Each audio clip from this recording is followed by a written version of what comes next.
कहते हैं राजनीति में कोई किसी का दोस्त कोई किसी का दुश्मन नहीं होता, सब समय का खेल है। 2020 का वो साल था जब बिहार विधानसभा का चुनाव हुआ था और 2020 के साल में चिराग पासवान चाचा नीतीश कुमार के पूरे तरीके से धुर विरोधी थे। जहां 2020 के साल में नीतीश को निपटाने की जिम्मेवारी चिराग के हाथों में थी और कहने वाले लोग ये भी कहते हैं कि चिराग पासवान की जो चाल चली गई थी उसके पीछे भाजपा का हाथ था। बिहार विधानसभा चुनाव में चिराग पासवान ने नीतीश की पार्टी यानी नीतीश कुमार के उम्मीदवार के पीछे अपना उम्मीदवार उतारा था, जिसका खामियाजा बिहार के मुख्यमंत्री नीतीश कुमार को भुगतना पड़ा था और जेडीयू पार्टी नंबर 3 की हैसियत हो गई थी। लेकिन समय बदल चुका है। अब 2025 के बिहार विधानसभा चुनाव में चिराग नीतीश कुमार के साथ हैं, लेकिन साथ भले ही हो लेकिन राजनीति में कहीं ना कहीं जो जानी दुश्मनी है वो बदस्तूर आज भी जारी है। ये वही चिराग पासवान है जो 2020 के सभाओं से खुले मंच से ये कहते थे कि अगर हमारी सरकार बनेगी तो नीतीश कुमार को जेल भेजा जाएगा।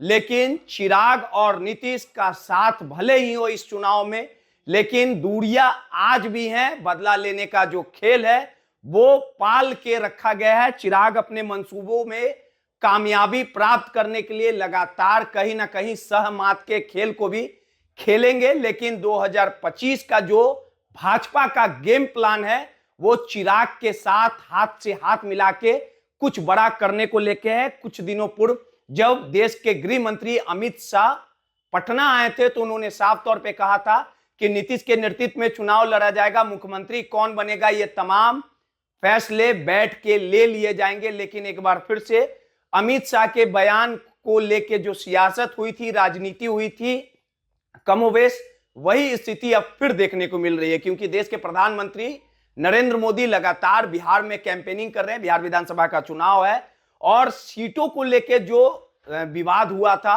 उसको लेके नीतीश कुमार ने फ्रंट से बल्लेबाजी की थी और उसके बाद कहीं ना कहीं चीजें सीट शेयरिंग को लेके जो फॉर्मूला था एनडीए में घमासान मचा हुआ था, उसके बाद सब कुछ ऑल इज वेल हुआ। फिर से वही स्थिति वस्तु स्थिति देखने को मिल रही है।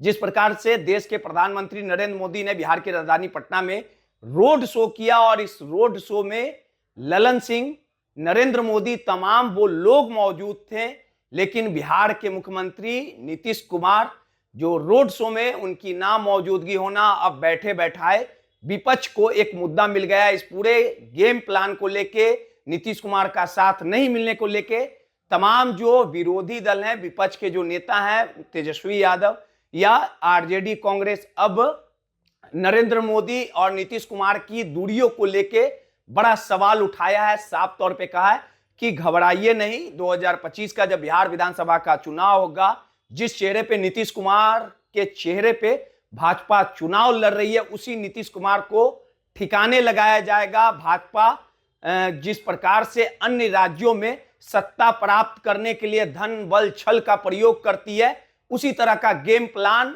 बिहार में तैयार है। चुनाव होंगे, जब रिजल्ट आएंगे उसके बाद कैसे नीतीश कुमार को निपटाया जाएगा, किनारा लगाया जाएगा, नीतीश कुमार के राजनीति वजूद को समाप्त किया जाएगा। जब इस पूरे मामले को लेके केंद्रीय मंत्री चिराग पासवान ने मीडिया ने सवाल किया तो सुनिए, चिराग पासवान ने साफ तौर पे कहा कि ये जो बातें विपक्ष की ओर से की जा रही है ये कहीं से भी सही नहीं है, बेबुनियाद है। चिराग पासवान ने क्या कुछ कहा, पहले उनके बयानों को सुनवाते हैं। जब समय इतना कम है, हम सब लोग अपने एक दूसरे के प्रति जिम्मेदारियों को बांटकर हम लोग प्रचार करने का हम लोग कार्य कर रहे हैं। प्रधानमंत्री जी अलग जिम्मेदारियों को निभा रहे हैं, मुख्यमंत्री जी को आप देख रहे हैं बाय रोड भी वो जा रहे हैं, हर संभव तरीके से वो प्रयास कर रहे हैं। देखिए, इस बार हम लोगों को इस बात को मानना होगा कि प्रचार के लिए समय हम लोग को बहुत कम मिला है। जहां एक तरफ बीच में त्योहार आ गए, दिवाली, छठ की अगर हम बात करें तो नहाए खाए से लेके जो उगते सूरज को अर्घ देने तक का दिन था, लगभग वो 4 दिन ना के बराबर प्रचार हुआ।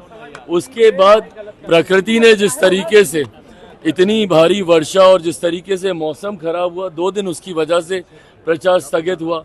जिस तरीके से हम लोग कर सकते थे बाय रोड ही हम लोगों ने किया। बट हम लोगों ने तो कम से कम बाय रोड किया भी। मुख्यमंत्री जी देखिए 250-300 किलोमीटर बाय रोड गए, 2 दिन हम बाय रोड गए। महागठबंधन का कौन से ऐसे नेता हैं जिन्होंने बाय रोड भी जाकर प्रचार करना संभव समझा हो? तो ऐसे में एनडीए ने जिम्मेदारियों को बांटकर हर मंच पे अगर पांचों दल एक ही साथ एक ही जगह पे रहेंगे तो उसका जो मैक्सिमम यूटिलाइजेशन है लीडरशिप क्वालिटीज का, जो कि अलग अलग दलों के नेताओं के पास है, वो हम लोग नहीं कर पाएंगे। और इसीलिए ये एक सोची समझी रणनीति के तहत है। ये पहले ही डे 1 हम लोगों ने डिसाइड कर लिया था कि पहली सभा में पांचों दल हम लोग एक साथ होंगे और जब प्रचार समाप्ति पर होगा 8-9 तारीख के आसपास फिर एक और मंच पर हम सब लोग एक साथ होंगे और इस दौरान हम लोग अलग अलग जिम्मेदारियां निभाएंगे। ये भी कह रहे हैं कि प्रधानमंत्री पास कोई काम नहीं है, 4-4 महीने से आकर यहाँ कैंप किए हो, क्या बिहार ही सबसे बड़ा इंपॉर्टेंट जगह है देश के प्रधानमंत्री के लिए? क्या कहना चाह रहे हैं भाई, क्या कहना चाह रहे हैं? हार से आप इतने निराश हो गए?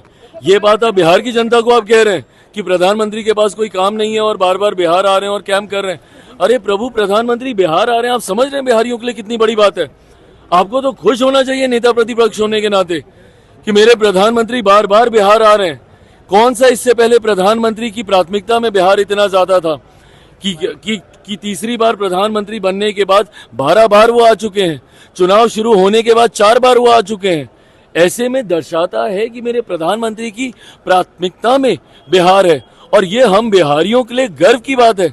ऐसे में नेता प्रतिपक्ष का ये कहना कि उनके पास कोई काम नहीं और बार बार बिहार आ रहे हैं, भाई आपको तो खुश होना चाहिए।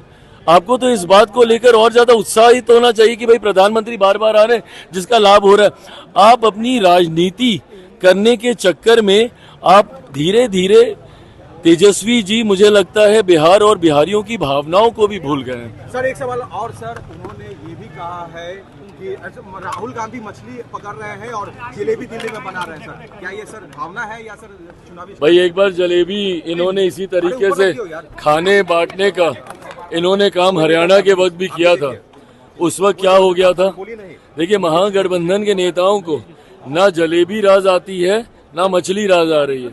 इन लोगों ने चुनाव के वक्त भी, हरियाणा के चुनाव में जलेबी राहुल जी ने उस वक्त भी बांटी थी, क्या परिणाम रहे?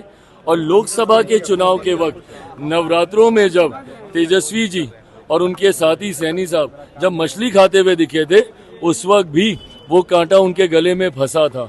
एक बार फिर ये जलेबी और मछली को लेकर महागठबंधन सामने आया है।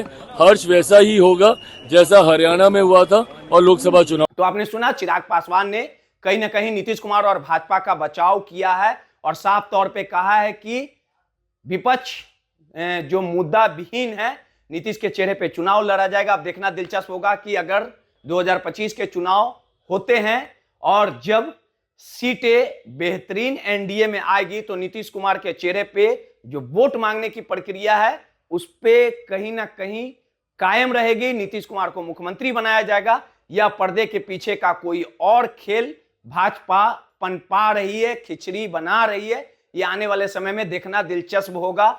और इस पूरे रोड शो में नीतीश कुमार की मौजूदगी ना होना कहीं ना कहीं विपक्ष को एक बैठे बैठाए मुद्दा मिल गया है।